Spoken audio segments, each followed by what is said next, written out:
All right, thank you, Donna, and welcome everyone who's here to learn more about interveners and intervention. I will infuse some things about me as we go through the presentation, but as Donna said, I run the Central Michigan University online training program for interveners. So it's all online. You can take the coursework from wherever she sends people there, not literally, not physically. So, but we have had some people from Maryland. I would welcome your interest. In addition to running that program and teaching the classes, I'm also the director of the Michigan State Deafblind Project. So I've known Donna a long time and getting to know some of her other staff. So I wear a bunch of hats, and like I said, you'll learn a little bit more about that as we go. So what will we cover today? We'll talk about the definition of intervener. We'll talk about the role of an intervener. I want to share with you the Canadian principles of intervention, then how interveners are trained. I'm going to spend some time on that, and then ideas for advocacy, because interveners are not yet in federal and many state laws or policies. So we need to do some advocacy, especially for parents in the audience. And then we'll talk about which states do have some regulations, and we'll talk about what pending legislation is out there. And then I'll share some research on interveners, because when you're trying to do advocacy and make something happen in terms of the system or in terms of a policy, then having some research in your back pocket is always a good idea. So when we think about intervener, most people, their frame of reference is Anne Sullivan and the work that she did with Helen Keller. And this is a famous photograph. It hangs at Perkins School for the Blind. I worked at Perkins in the deafblind department for several years before I went into my state deafblind project work. And so this is hanging prominent, or it was at the time, hanging prominently at one of the main buildings on campus. And so when someone says to me, what is an intervener? I start with this. I start to say, well, do you know Anne Sullivan and Helen Keller, that relationship? And most people will say, yeah, I do. And then I can use that and build so that we can really understand the concept of what an intervener is. So the National Center on Deafblindness, which, you know, Donna and I have explained that we're on the State Deafblind Project over the State Deafblind Projects, is a national project. So when we need help, we go to the national project. And one of the things that they do is help to provide info sheets and kind of help us set parameters by having a number of downloadable documents that we can share with other people. And one of those is a 2-page document for the definition of an intervener. They're actually, they created it in 2013. They updated it in 2019, and they're updating it right now. So very soon there will be a 2021 document on the National Center website that you can download and take with you when you're talking to people about interveners. And one thing I'd like to say, I don't know if there are administrators in the audience. So if you are an administrator or you need to go talk to one about this, one thing to say is that an intervener is specific to someone who's deafblind. Sometimes the hesitancy about, oh, should we provide an intervener for this student? Well, if we provide one-on-one for that student, we're going to have to provide one-on-one for all of our students, and we can't afford that. That's not in the budget. But intervener, right in the definition, it says this is for a student who is deafblind. This is for a person who is deafblind. So if you have other kids in your classroom, your district, your school, whatever, who aren't deafblind, you don't even get to consider them. Now, as I mentioned, the definition is 2 pages, so I'm not going to go over the whole thing now, but it does state only for kids who are deafblind, and it does say that interveners should have training based on the competencies that are established by the Council for Exceptional Children. So when you talk about an intervener, there's a set of training and skills and knowledge that they should have. So I'm going to spend some time on that in a few slides. So when I talk about what an intervener is, sometimes people have a hard time wrapping their head around exactly what I mean. So I also like to talk about what an intervener is not, because that actually helps people to develop that concept of intervener. So an intervener is not a paraprofessional. Paraprofessionals are assistants in a classroom. They help with lots of classroom duties. Sometimes they kind of float between classrooms. Sometimes they're specific for one classroom. They might even be hired specifically for one student. But a paraprofessional tends to have training that's more like, don't go to college. They don't have a training program for how to be a paraprofessional. I wish they did, because paraprofessionals are actually some of the most important people at the school with the least amount of training. So I don't mean to, I'm not trying to diss paraprofessionals. They're critical people. They just don't have the same level of training that an intervener does. Some people talk about interveners as being paraprofessional level employees, and that's sort of true. In Michigan, what we have done to help people understand, we have a couple of districts, I think we're up to 3 or 4, that provide a differentiated. And what they base that on is they take the rate of pay for paraprofessionals and the rate of pay for educational interpreters, and they find the middle, and that's what they base intervener pay on. So districts that do a differentiated pay scale in Michigan are seeing that interveners are not quite paraprofessional level, but they don't have the same level of education and requirements that an interpreter does. So somewhere in there, in the middle. So interpreters, I've already talked about that. An intervener is not an interpreter. Now, having said that, an intervener can also be an interpreter. Some of them are, but they're 2 different tracks of training, right? You can train as an intervener, or you can train as an interpreter, or you can get both of those skill sets, right? Sometimes for students who are deafblind, who have very high levels of language, their intervener really needs to have that level of fluency and possibly the ability to actually interpret, which is not just fluency, but also a whole nother set of skills to take language 1 and language 2 and culture 1 and culture 2 and make sense out of all that. So sometimes an intervener should be an interpreter. I have a situation in Michigan where there is a student who benefits from interpreters, but they also need an intervener. So why would that be that they couldn't be the same person? Well, because visually they can see the interpreter at the front of the room if they have the right seat in the classroom. Then they need someone there to build on concepts and to make visual adaptations. So the interpreter needs to be in a very set specific space, and then the intervener needs to sit nearby and make adaptations on the fly. So you can have that dynamic where you need 2 separate people for 1 student.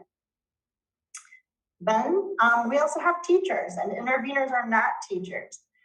What happens sometimes on a team, though, is you have this intervener who's got this training in deafblindness, and everyone looks at this person as the expert in deafblindness.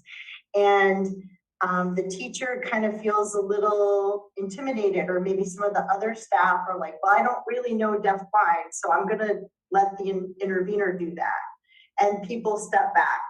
And that's not the dynamic that we want at all. When I'm training interveners at CMU, we spend a lot of time on teamwork and the roles of different people on the team and how everyone should work together. And during this presentation, I will talk about the process of intervention, which is different than an intervener. So they're not teachers. Teachers have bachelor's or master's level education. Teachers have training in lesson planning and curriculum and assessment that interveners do not have. So the student who's deafblind needs to be taught by teachers with the support of an intervener. Then we have therapists. Now, there's all kinds of therapists, right? Like occupational therapists, OTs, physical therapists, PTs. There might actually be like a counseling type of therapist. And so the intervener is none of those things. But what an intervener can do is go to the pullout with the PT and the OT and the speech pathologist and all those therapists and watch that professional work with that student and support the student to get every benefit from that lesson. And then instead of it just being that half hour or 45 minutes, those skills that the therapist has worked with the student on, the intervener can then help to integrate those skills and all of those important things that are happening throughout all day, every day at school. And so that's where some of that magic as an intervener is happening, because therapists have huge caseloads. In Michigan, we have shortages of all kinds of professionals. And so people are really tightly stretched across the district, trying to pop around to schools and see everyone. An intervener can take that knowledge, and there can be some role release and implement things throughout the week. And what we see then is greater student performance. We see more outcomes for kids. Goals are being met. And so when you come together as an IEP team, you can be like, check, check, check, because so much has happened for the student because of the level of consistency and implementation that's been able to happen. Then we have consultants, those teacher consultants for the visually impaired and teacher consultants for the deaf and hard of hearing. And those people are highly trained and specialized, and the intervener really needs them to support the intervention that's happening, to say, here are some great strategies for that vision loss. Here are some great strategies to make the environment accessible for the person who's deaf or hard of hearing. And it's a real issue if those consultants don't rally behind the intervener. Then nurses. Some students who are deafblind have a lot of medical needs that come with their etiology or with them as just a person, and they actually require nursing care. Now, nurses, my mom is a retired nurse. Nurses are people who care for people, who take care of people, who do for people. Let me do that for you.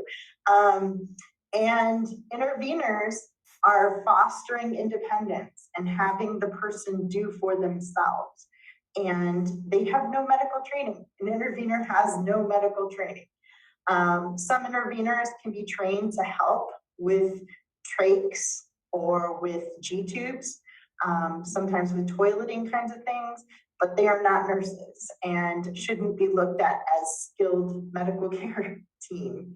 I've had in schools where a student does have both a nurse and an intervener. And so they have to learn to team together.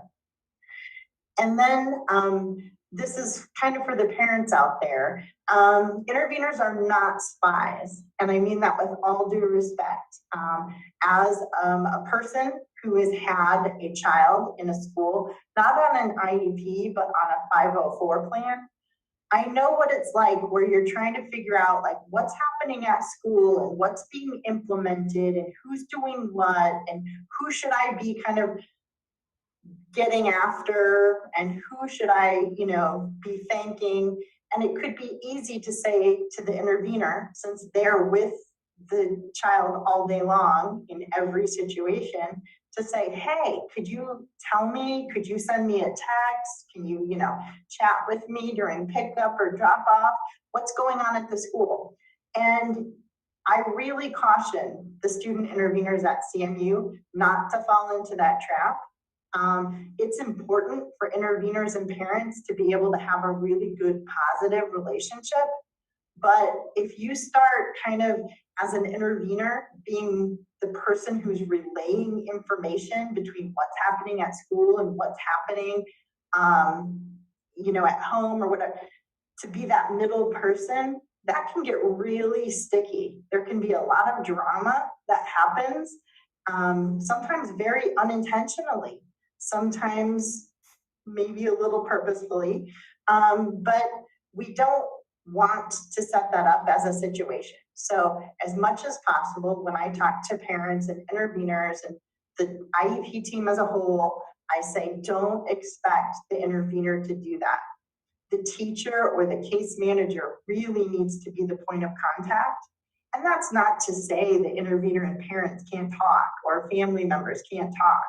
They certainly can, but primary point of contact really needs to be someone like the teacher. And different schools and different districts have different policies. And what I tell people is make sure you know what that policy is and follow that. So the whole thing with the intervener is because they're with the student all day, every day, they really get to know that person, especially for kids who are more nonverbal or emergent communicators, that they're getting to know what their little signals are. And that intervener student relationship is really an intimate one.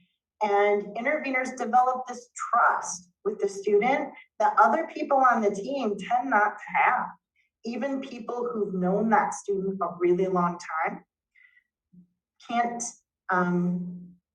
parallel what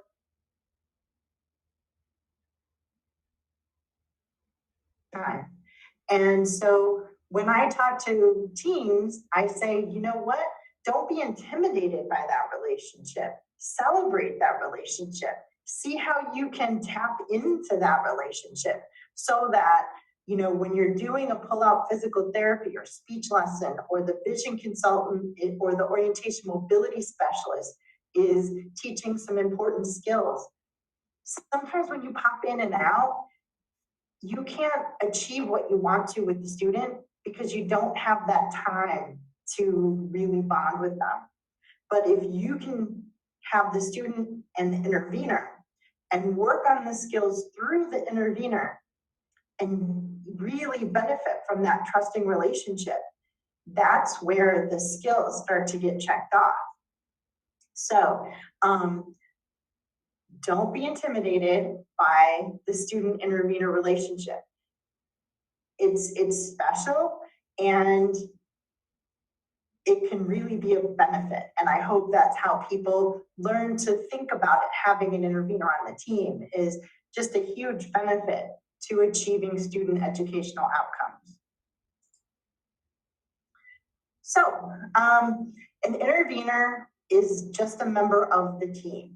And that is really how I hope that teams value the intervener. Right now, because the whole idea, the whole role of an intervener is so new in the educational system, sometimes they're not valued in the way that we hope that they will be in the future. And so teams might say, well, you don't need to come to the meeting. You don't need to be at the IEP. But who's with the student all day, every day?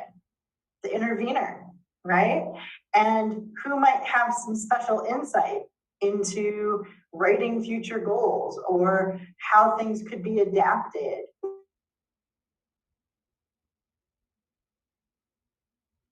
Or just even talking about barriers with the team. It's the intervener. And so the team who can value the intervener and welcome the intervener into the team setting and into the team dynamic is the team that's going to have more success.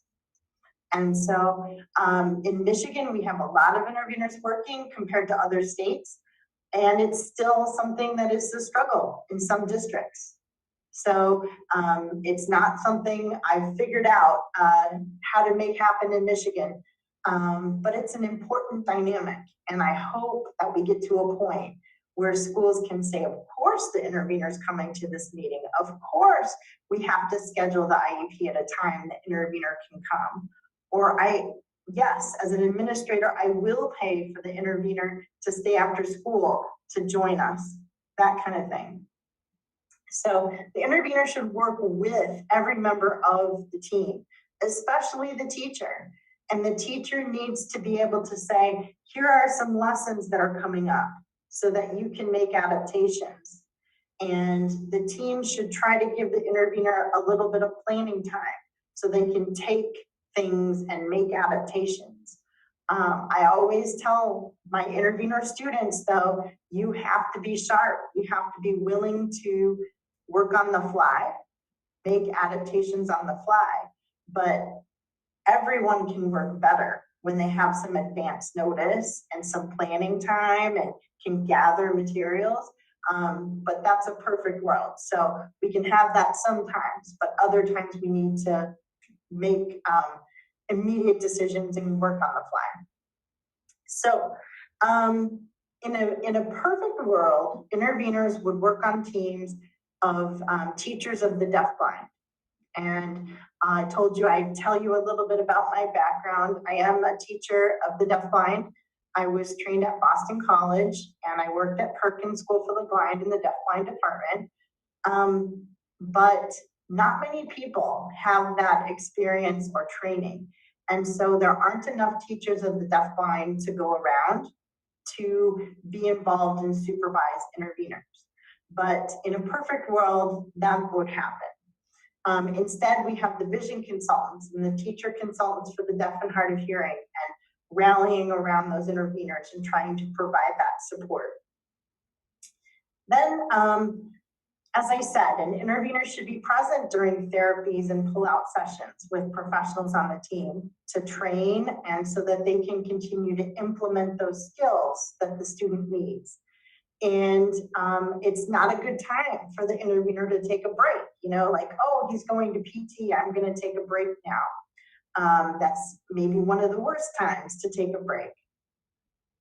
So interveners should also be available to the student during all assessments, right? If you're going to have an intervener for a student and you're going to have them providing accommodations all day long, and then maybe the school psychologist is going to come in and pull the student and go do an assessment, yikes, we have to have the intervener with the student during that assessment, because otherwise how are you going to get an accurate result, right?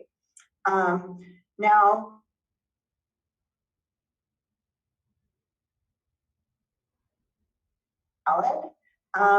but in the field of deafblindness, there's not an assessment that is normed for students who are deafblind. It's not possible to achieve that because the diversity of the population of students who are deafblind. You practically need an assessment for every student, and that's not possible. Nor is it possible to pull out a kid and get an accurate assessment without accommodations.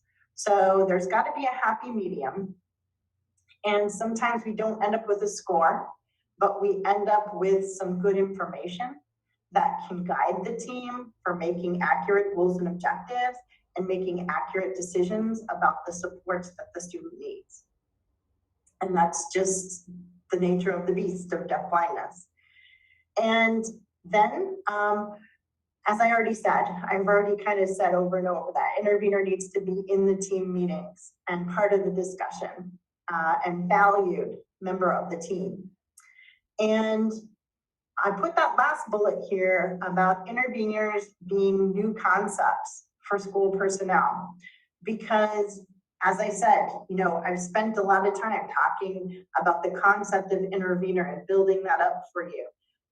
In the same way that you're listening to this presentation, if you went to talk to a school team as a parent or as a fellow professional to say, hey, we need to think about an intervener for this student, probably some of the people on the team are going to be like, oh, what?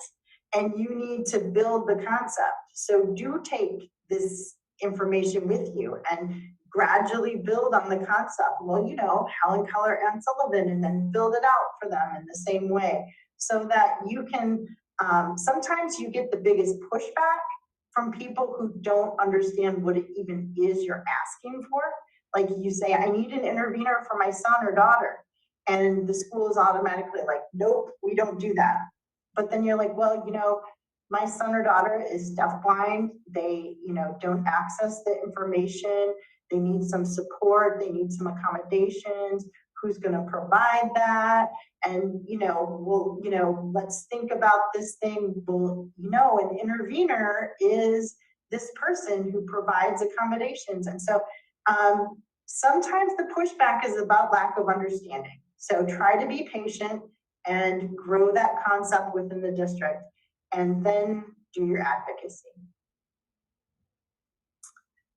So, intervener, I've spent a lot of time on what it is and what it isn't, but I do want to talk about how an intervener is a person and intervention is a process. And so now I'm going to shift gears and talk about that. So, interveners are successful because they can provide consistent support across all environments and all activities. And so that's what intervention should look like. And interveners need breaks, right? Interveners are human beings. It might just be to go to the bathroom or to eat lunch. It might be that they have a family and they end up missing a day of work, or they get sick themselves. Right now we're in a pandemic, so different people are, quarantining or whatever. And you need to have subs. You need to have people who can fill in when that intervener is not there. And so having a team who understands the process of intervention can mean that other people can go in and support the student when the intervener is not there. Some districts are really on top of it and they have a trained sub that is really an intervener, but that's not always the case. That's not the real world yet, because there aren't enough interveners to go around right now. It's too new, and so we don't have enough people trained. So that last bullet on this side is something I really want to make sure to emphasize. Students rely on information and the access, not the person. So sometimes the pushback is, okay, I get what an intervener is, but if we get an intervener for that student, that student's gonna be so dependent on that intervener. So that's gonna be a disaster. We can't do that. That's lack of understanding. A trained intervener is constantly pushing the student to build their independence, to be as independent as they can be. And so that's not an accurate pushback. That's a red flag to me that says someone doesn't understand what an intervener really is, and that I need to spend a little more time explaining it so that they can better understand. What I didn't say already is that the intervener model started in Canada. You know, we hold up Helen Keller and Anne Sullivan as the example, but Canada looked at that model and said, we want to do that. We want to do that for kids who are deafblind. In fact, for all people who are deafblind. And the Canadian government agreed and set aside some money. And so the model is quite established in Canada. It's not and more supported on higher levels in Canada than it is in the United States. So we look to them for support and for help on how to grow this model in the United States.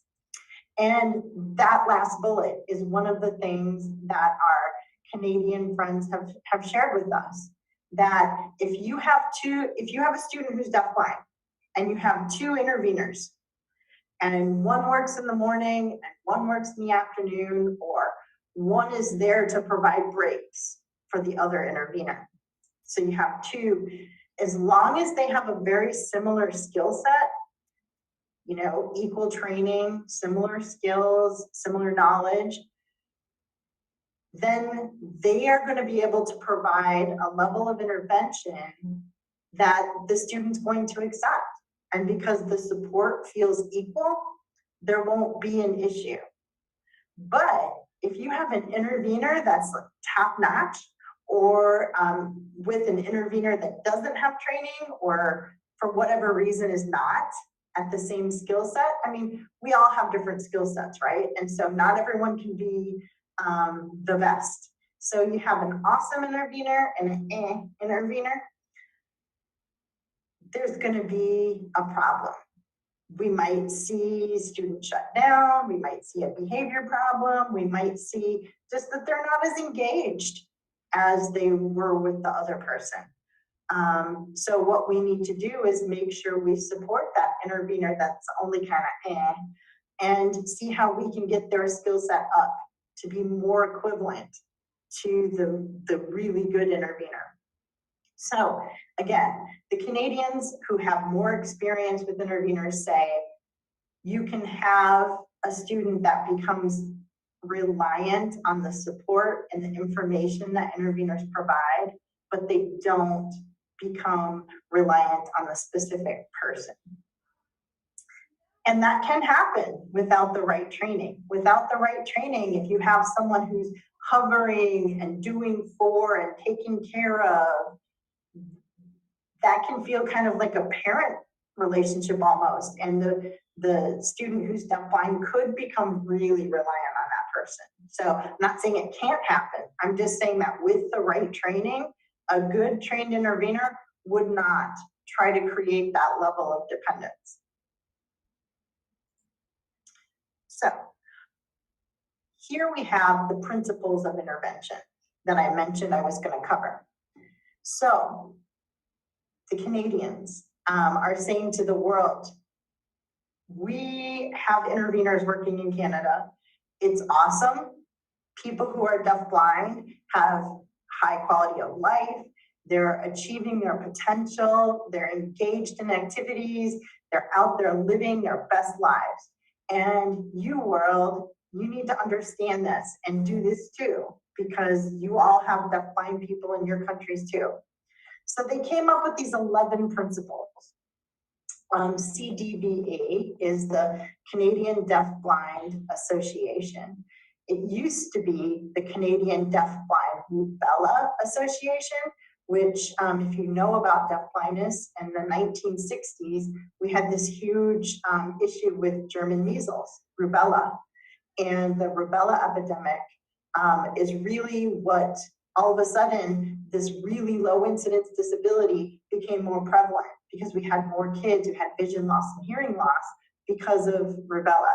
And so Canadian Deafblind Rubella Association developed the principles, but now that rubella is basically eradicated, we still see it once in a while, they dropped the rubella. So now they're just the Canadian Deafblind Association.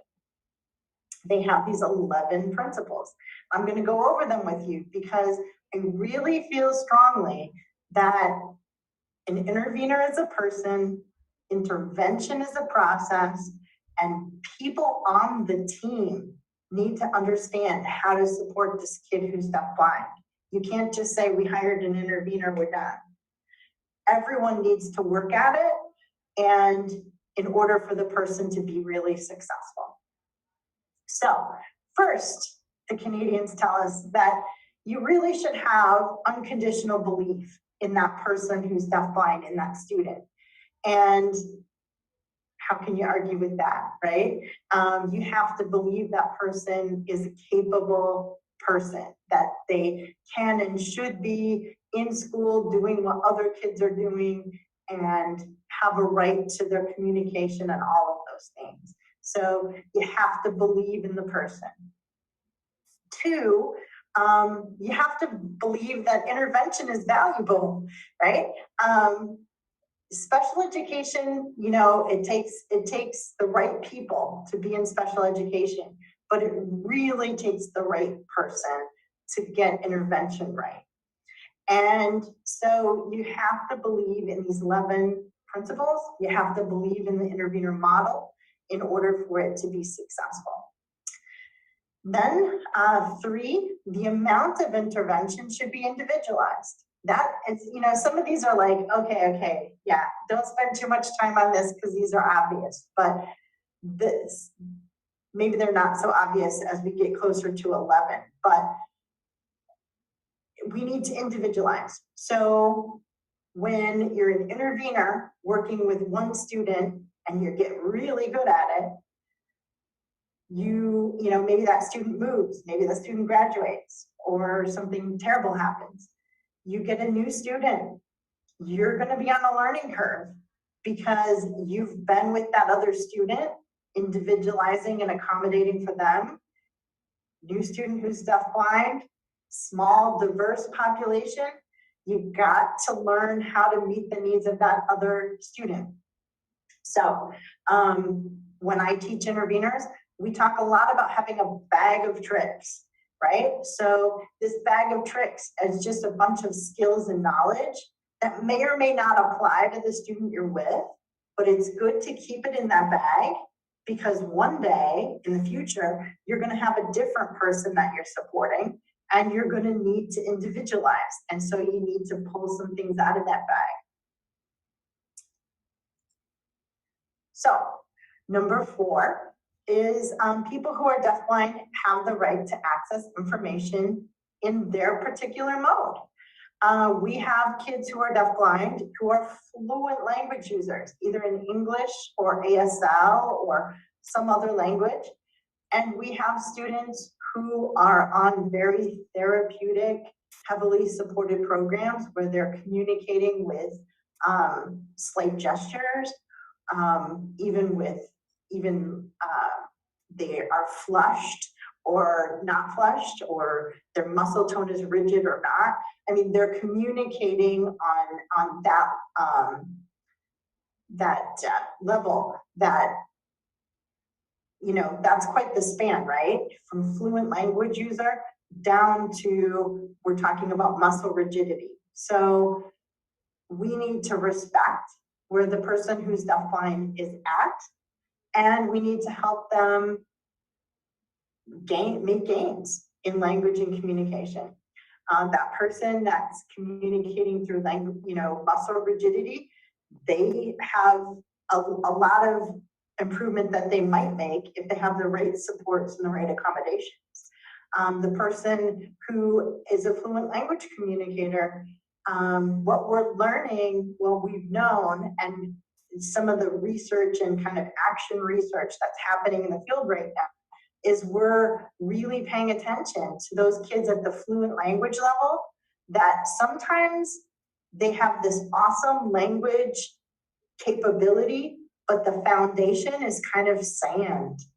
And so as they start to move in different environments and learn different subjects, the things start to shift and we start to see that their concept development is not what it could have been or should have been. And so they've got like these Swiss cheese kind of concepts about some of how the world works. And Ravi Bleha is a really good presenter on that topic. If you can catch her live or on a recording. And so we need to meet the person where they are at and help them build and become better. An intervener who's with someone, like watching their little subtle nonverbals, you know, might understand that when a student is in like advanced chemistry, that they don't really get what the teacher's talking about, like the concept's not quite there. And so the intervener can come in and make an adaptation.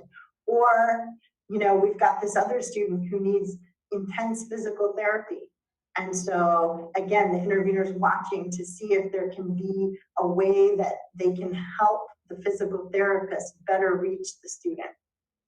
So always there, always.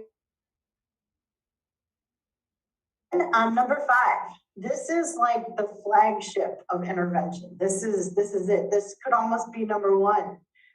Do with, not for. And that's what I've been alluding to this whole time, where I'm saying, you know, an intervener is not going to create dependence.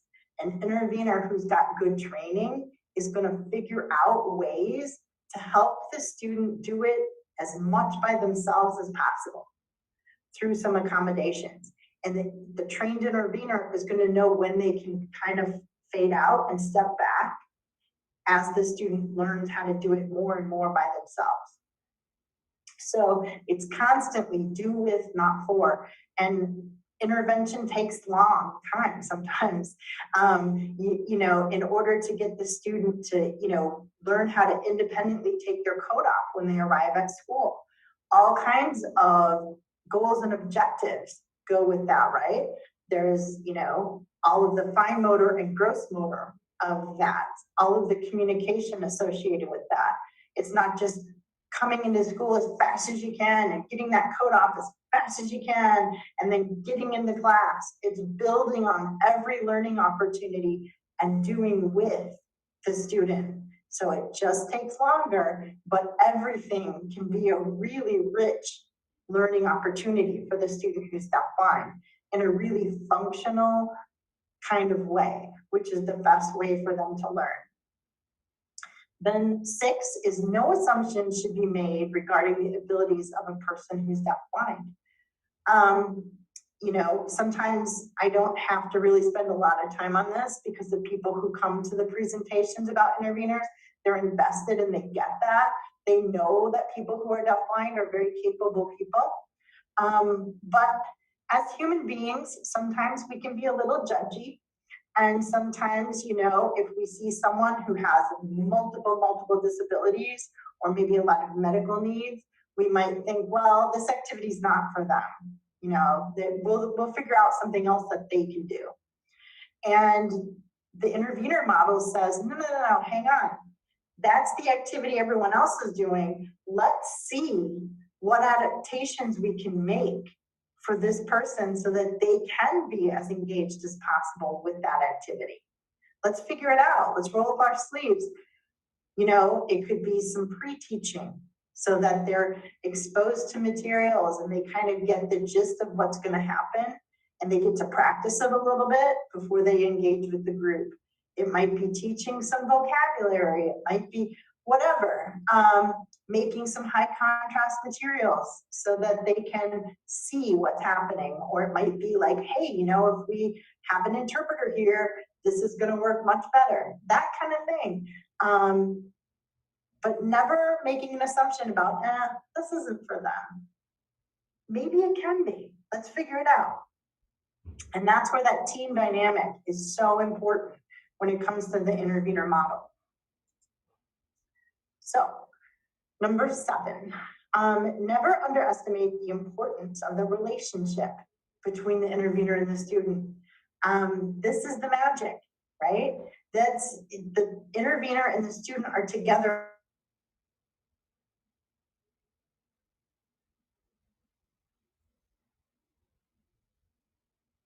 And when other professionals understand that and work through the intervener, that's the good stuff. Number 8, the process of intervention must always provide the person who's deafblind with anticipation, motivation, communication, and confirmation. Now, my neighbors, I'm in Michigan, so I'm a neighbor with Canada. They call these the 4 factors of deafblindness. adopted that language, and I've started to call these the 4 factors of deafblindness. And an intervener can address all of these things in an effort to keep the student engaged and to make accommodations for them. Anticipation, when we're deafblind, you might have some functional vision or functional hearing. You might, have more mild loss, or you might have very profound, very significant losses. You might have additional disabilities, you might not. Regardless, your ability to gain instant access to information incidentally, you walk into a room, as hearing sighted people, we just glance around and we learn like 1,000 things about what's going on in the room without even trying.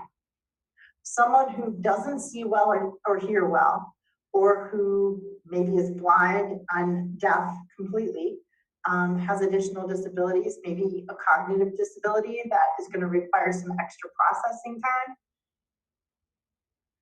that is going to impact anticipation, right? If you can't get information incidentally like that from walking in a room, you're not going to know what's happening in the room. You can't anticipate what's going to happen to you because you went in the room.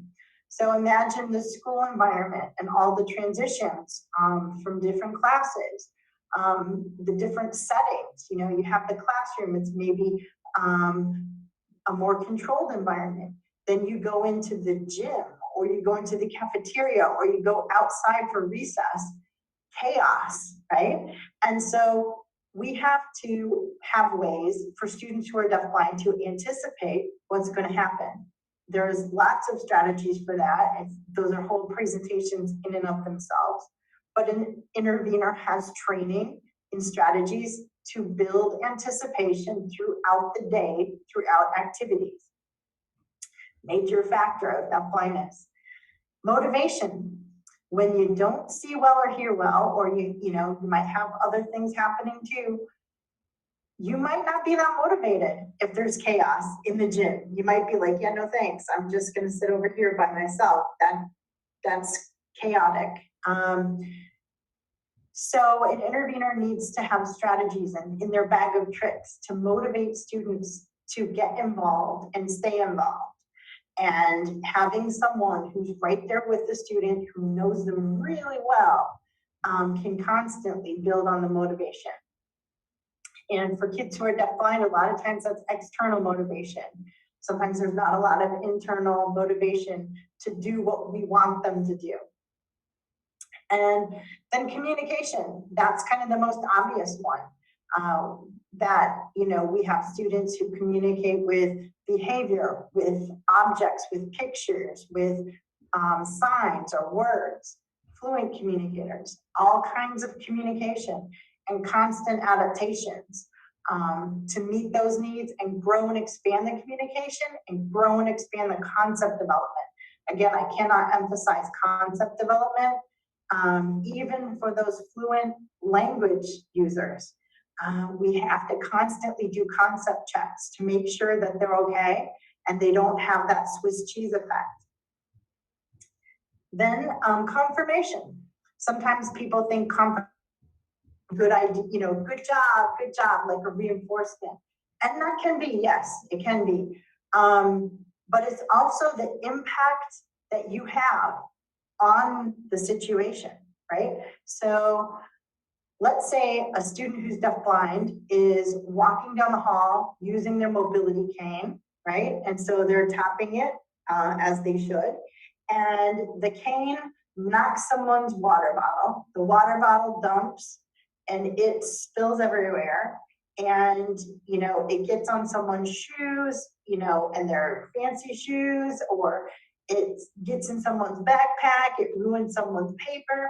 Person who's deafblind, they don't have the incidental information. They're clipping along with their mobility cane. They don't even know what happened.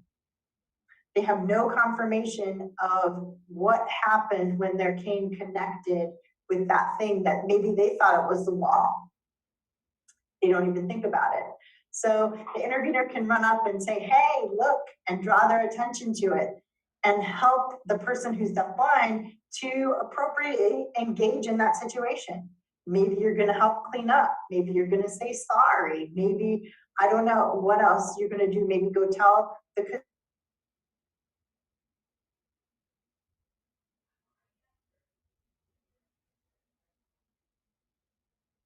of people who are deafblind, particularly like Charge syndrome. When I think of kids who have Charge syndrome, a lot of them have these like wicked personalities that great sense of humor.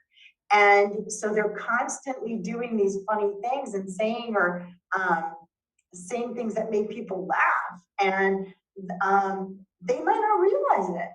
They might, you know, make a comment and people in the room are laughing and they might not realize how much joy they brought the people in the room.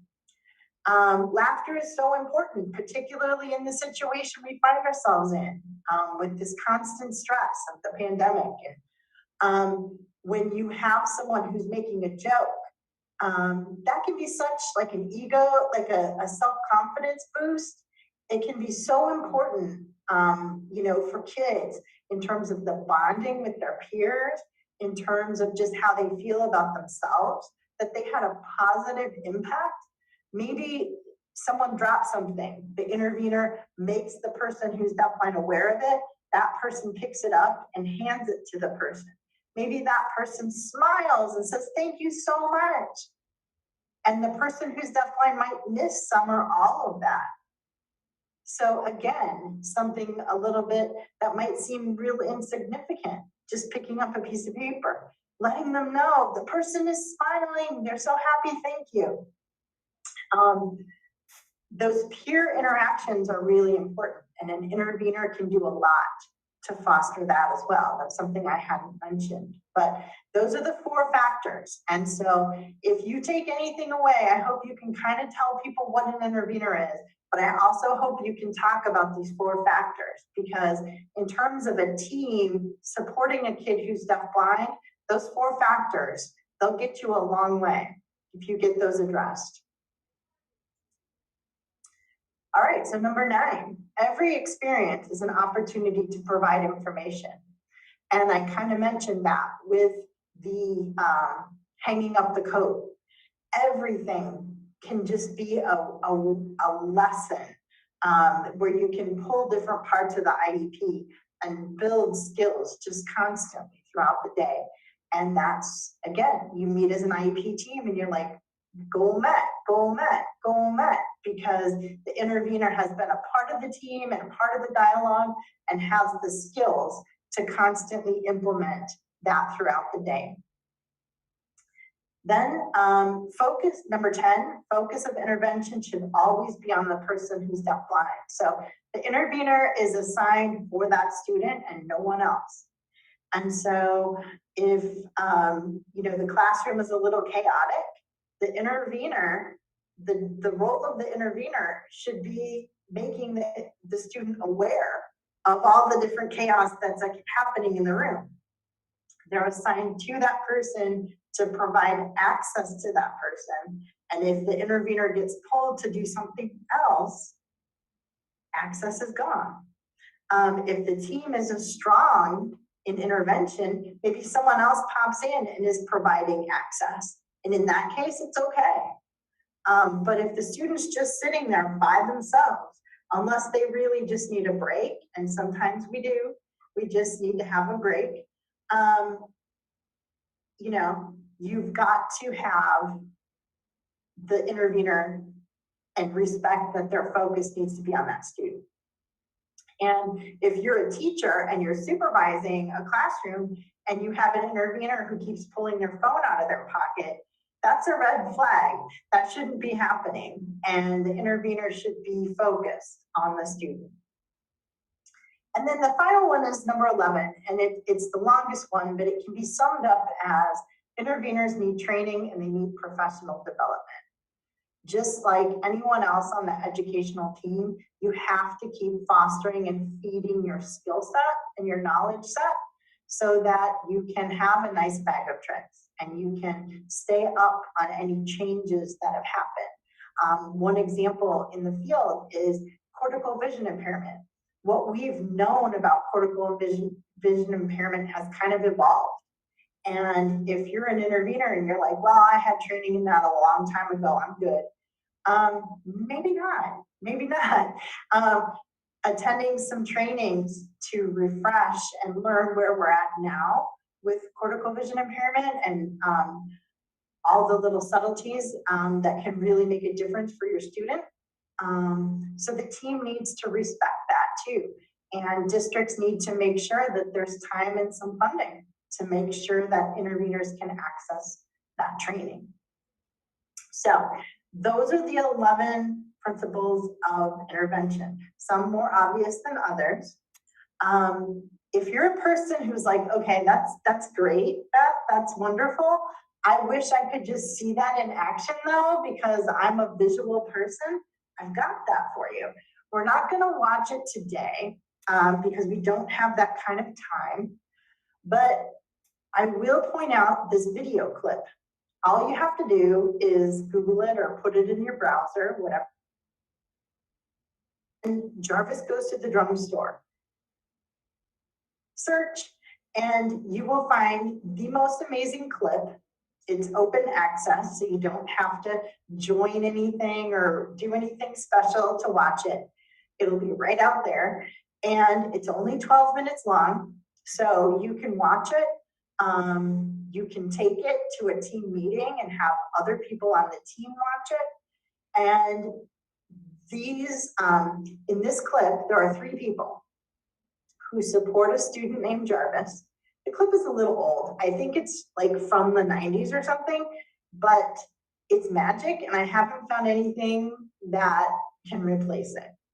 So all 11 principles are in this clip. So within 12 minutes, you can see flawless intervention being provided.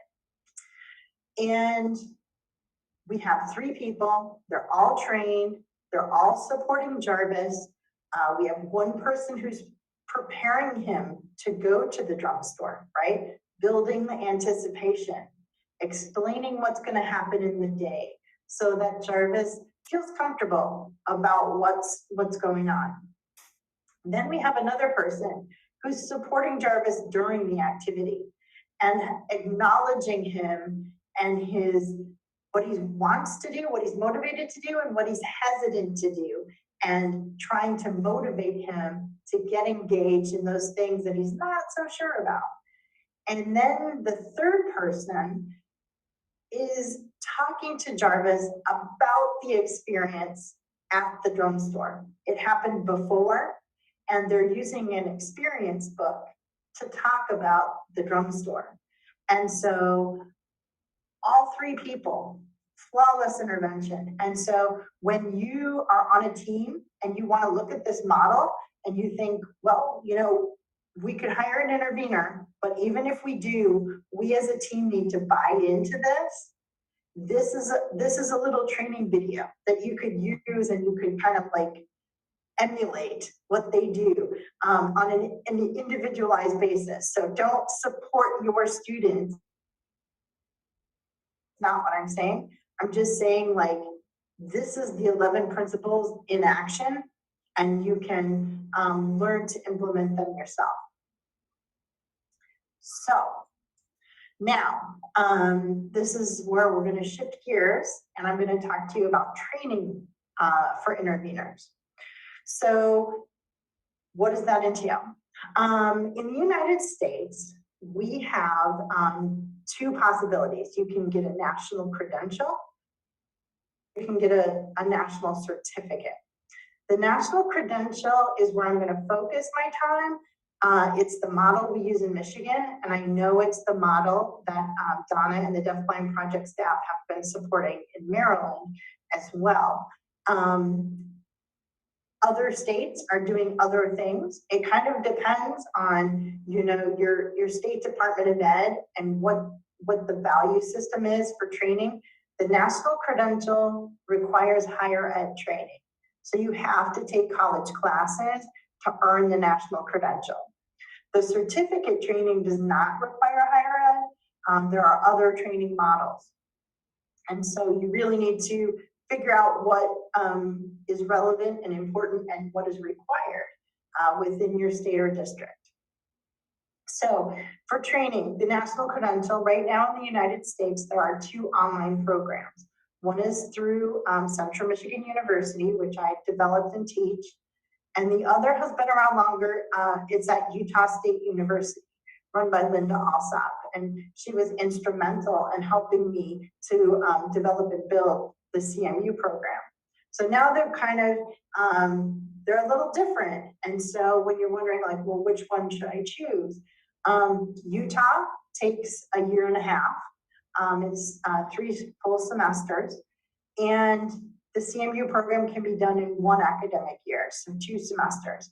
So one's a little faster, one takes a little longer. The CMU program, because it was developed more recently, some of the videos and the technology elements will be a little different than the Utah program. So again, it's you need to look at what's available and what is a good fit for you in terms of what feels comfortable for training. Do you want to get in there and get it done?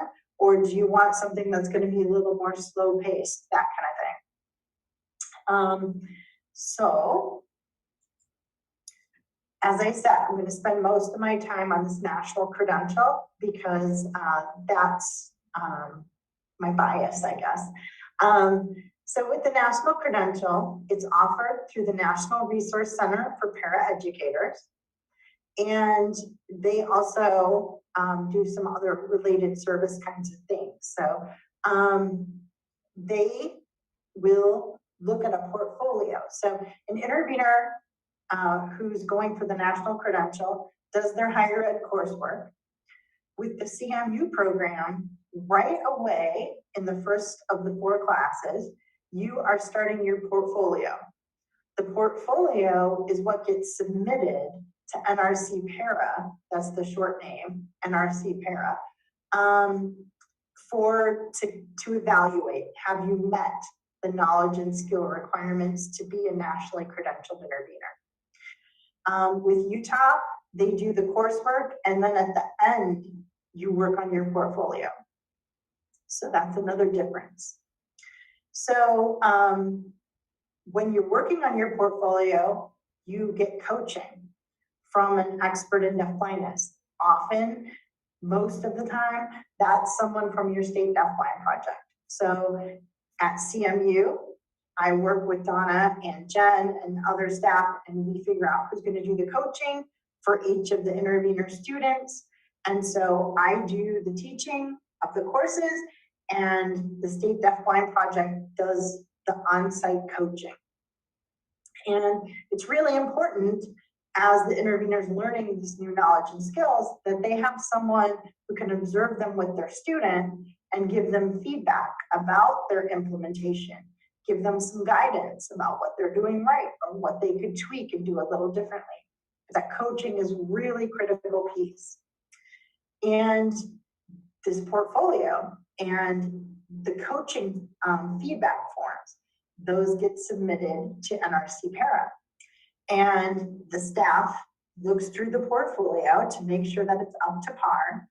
If it is, then the intervener student can submit $100 processing fee, and they in turn get their national credential mailed to them. So it either takes a year or about a year and a half to get trained as an intervener if you're going for the national credential. As I said, that's kind of where I lean. That's what I think is important and right. For those other training programs in the national certificate, sometimes it's just a series of workshops. Sometimes it's taking some modules online, and there's not that interaction with the coaches. There might not be the portfolio and all that reflection that entails. And what I will share when I get to the research is how important those elements are. So, advocating for an intervener. Now you know a little bit about the training, you know what an intervener is, how do you make it happen? One of the ways you make it happen, I can't say enough, is to get involved with your state deafblind project, because they're going to know the latest and greatest on the research and what's happening in other states, and help you to kind of try to make it happen within your team. So as I mentioned, interveners are not mandated yet. There's no federal legislation. Some states do have policy or their own legislation, but there are people working to make it happen on the national level, and I'll explain some of that in the next couple of slides. So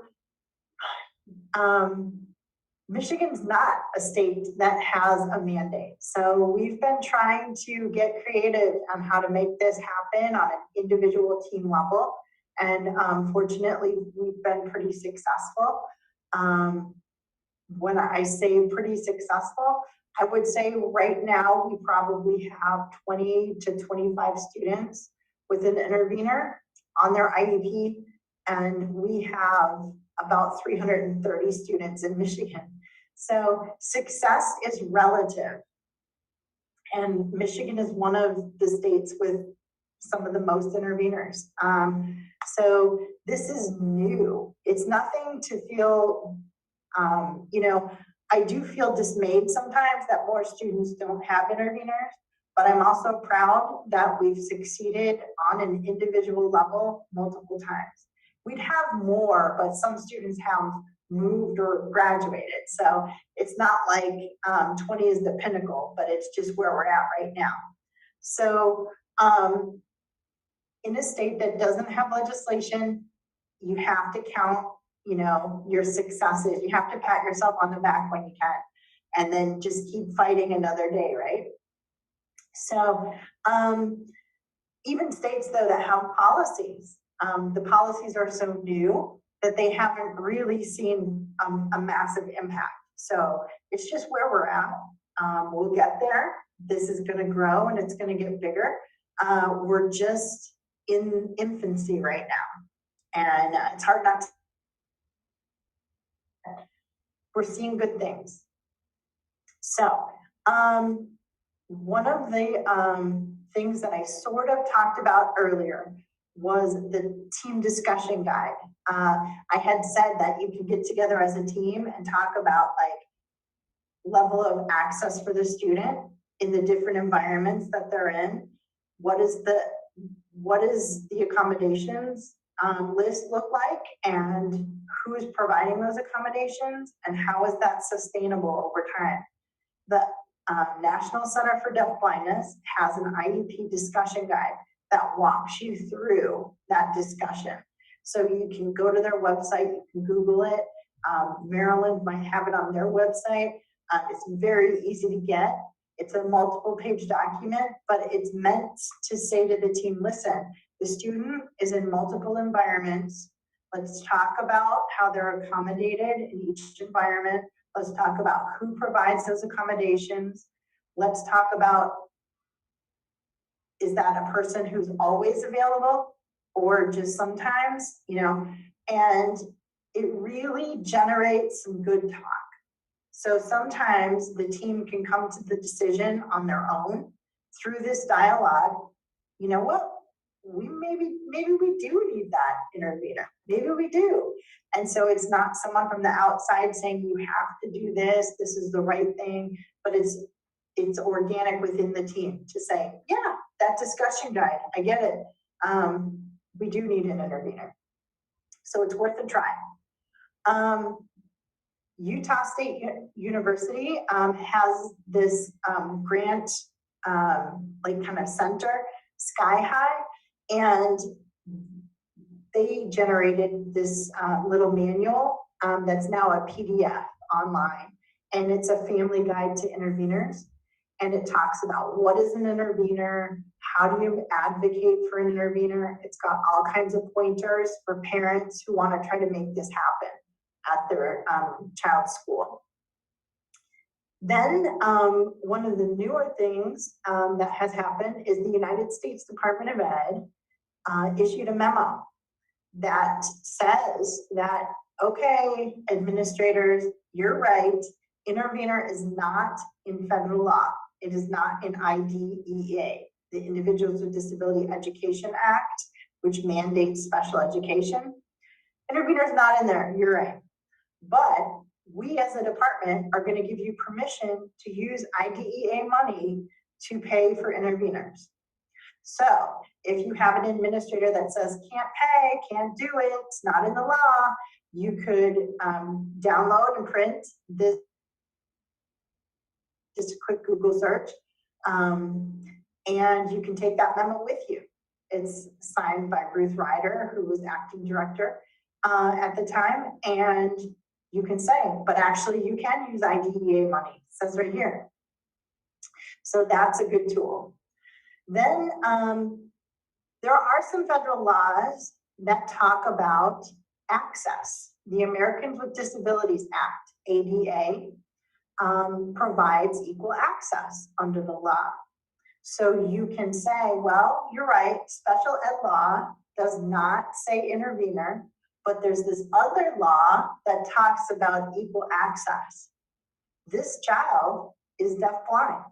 In order to have equal access, they would benefit from an intervener. So there's that tool that you can use. Then the final bullet on this slide talks about FAPE, free and appropriate public education. And that's section 504 of the Rehabilitation Act, which is a different federal law.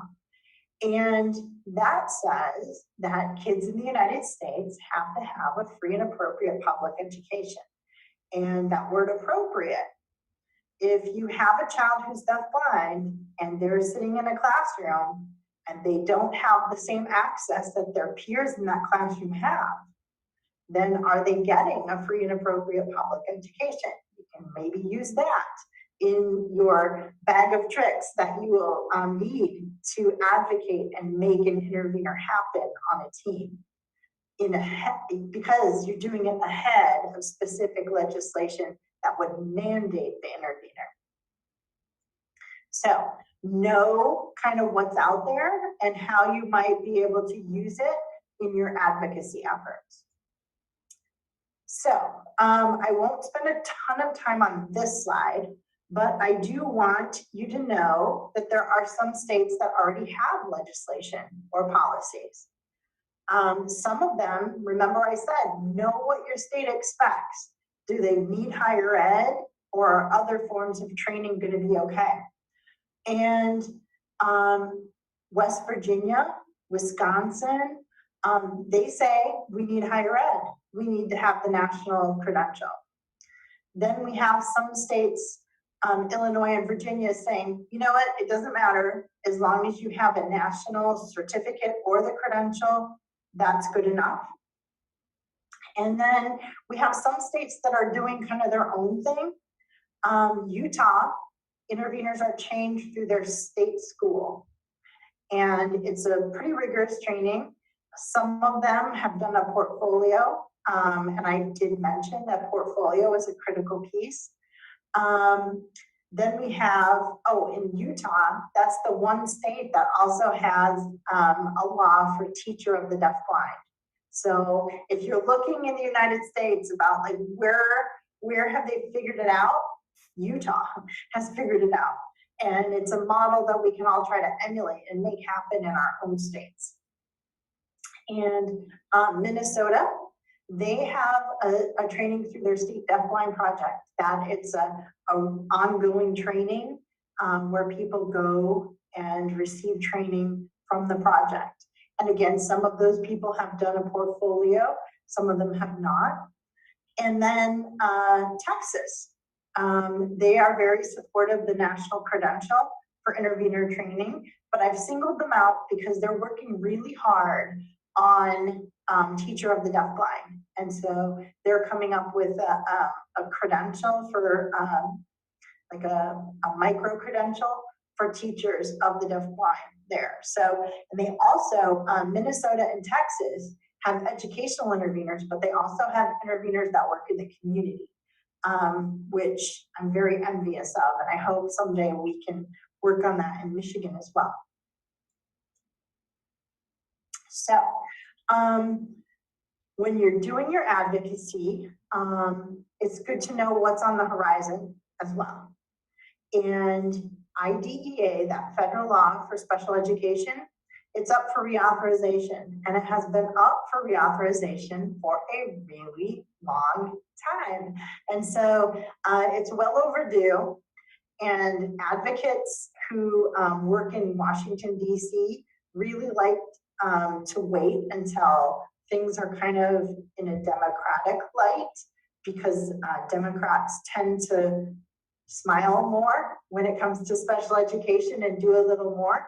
And so now that there's the Biden administration, there might be a heavier push to actually try to get IDEA reauthorized. We'll see, but it's been up for a long time. And if it was, there's groups working to make sure that when all the related services are listed in IDEA, right around where it says interpreter, it will also say intervener.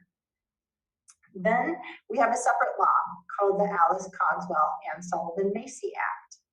And there's a group that has reintroduced and advocated for that. It's been in Congress, and then it goes away, and then it comes back.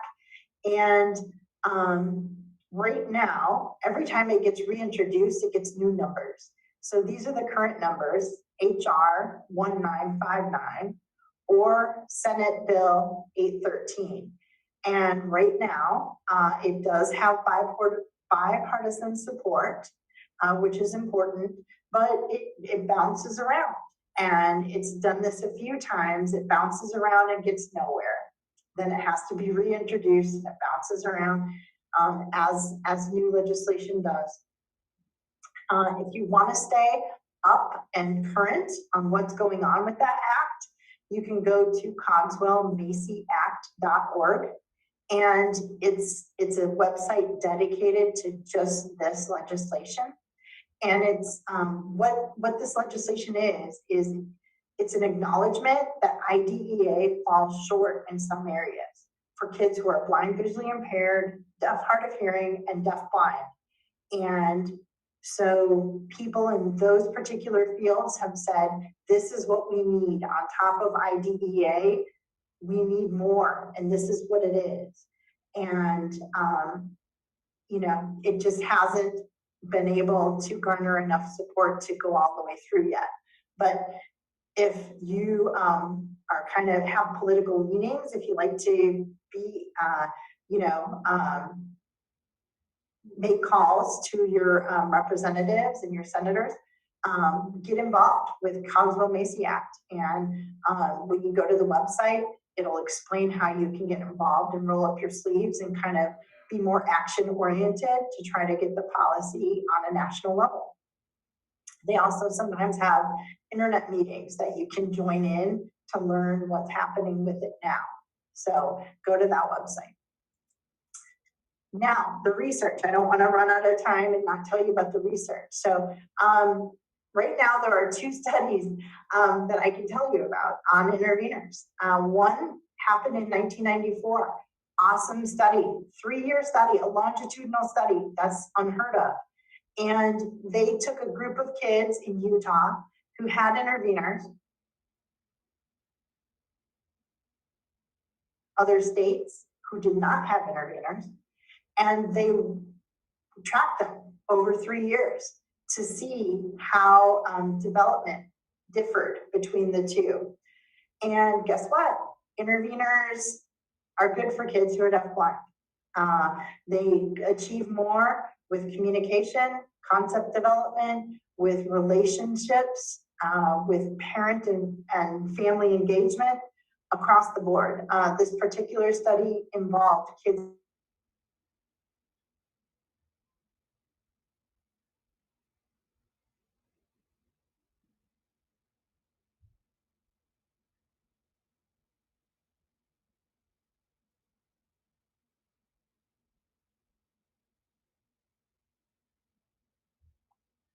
that is on interveners is the one I just did for my dissertation. And I looked at how interveners learn the knowledge and skills that they need to support kids who are deafblind.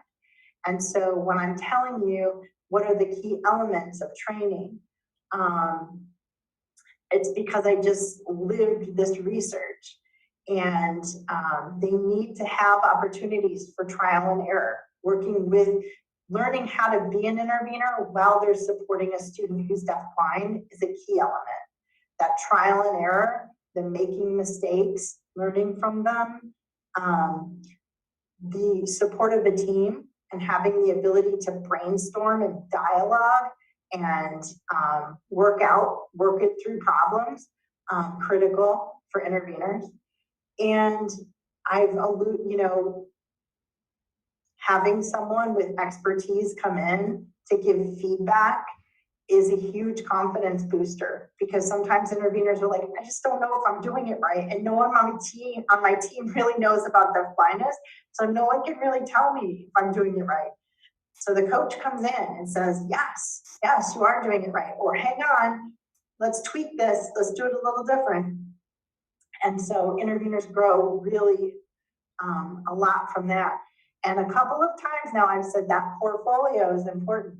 The reason it's important is the portfolio has all the competencies identified by the Council of Exceptional Children, and you have to take each competency, you have to write a reflection on how you do that with your student or why you don't do it with your student, because maybe your student doesn't need that thing.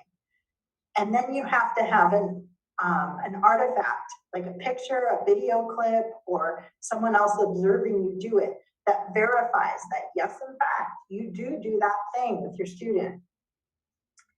And that is just reflection to the nth degree, because you're literally taking your work, your role, and you're picking it apart by the competency, and you're showing how you do that.